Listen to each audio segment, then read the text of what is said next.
Je voulais qu'on dise un mot aussi sur Karine Le Marchand. Alors pourquoi ? Parce que vous allez voir cet article qui a été publié par nos confrères de Closer.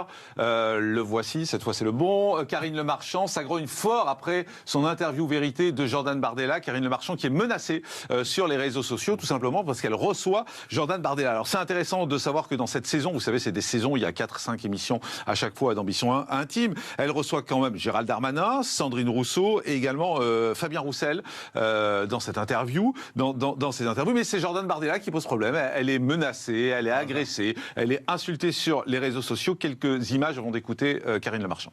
Vous savez qu'il y a une rumeur depuis très longtemps sur votre préférence sexuelle. Oui. Voilà, donc on le voit, elle reçoit tout le monde et il faudra regarder pour avoir la réponse. J'ai vu que certaines questions vous intéressaient plus que d'autres. On écoute Karine Le Marchand qui explique ses motivations.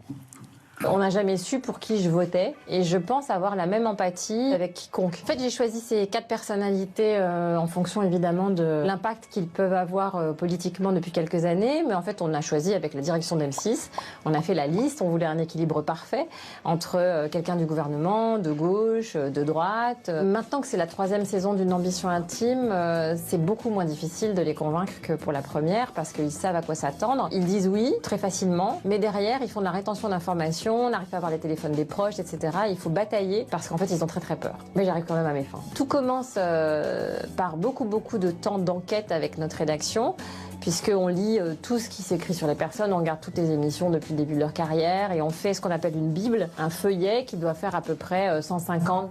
Voilà, Karine Le Marchand. Christine Kelly, c'est surréaliste quand même. Aujourd'hui encore, recevoir Jordan Bardella, on a des menaces, on est insulté, c'est incroyable quand même ce monde. Incroyable. Alors qu'elle reçoit un communiste, au passage, et une écolo avec les prises de position qu'on connaît. Alors, Karine Le Marchand le sait, ça s'était passé avec Marine Le Pen, elle avait été aussi insultée. 2, ça lui fera de l'audience. Tant mieux pour elle, qui continue la polémique. Et 3, je peux souligner le fait que lorsqu'elle interroge quelqu'un d'autre, ça ne pose pas de problème. C'est forcément à cause du parti politique, mais aussi à cause de sa couleur de peau. Ah, vous pensez ? Oui, je pense. Je pense, oui, moi je pense, enfin moi je presse peut-être pour ma paroisse et pour ce que j'ai vécu lorsqu'un journaliste interroge quelqu'un de la droite nationale, si cette personne a une couleur de peau qui n'est pas blanche, on lui tombe dessus.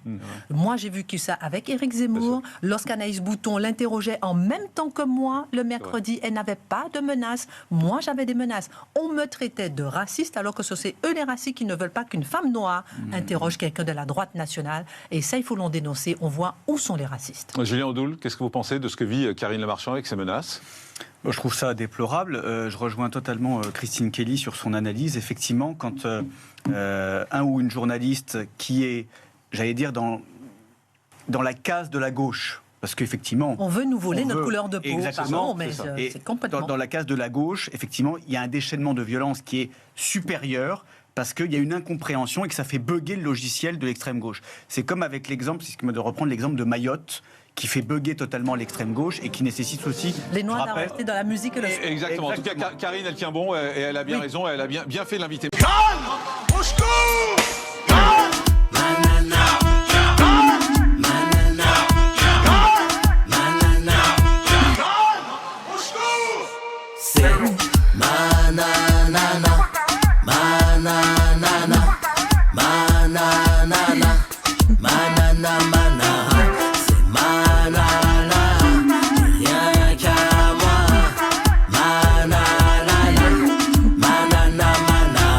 La chanson de l'été, Nana Manara de Nicolas Malone sur Spotify, iTunes, et bien sûr Deezer pour bouger, danser, se remuer. L'été sera chaud avec Nana Manara.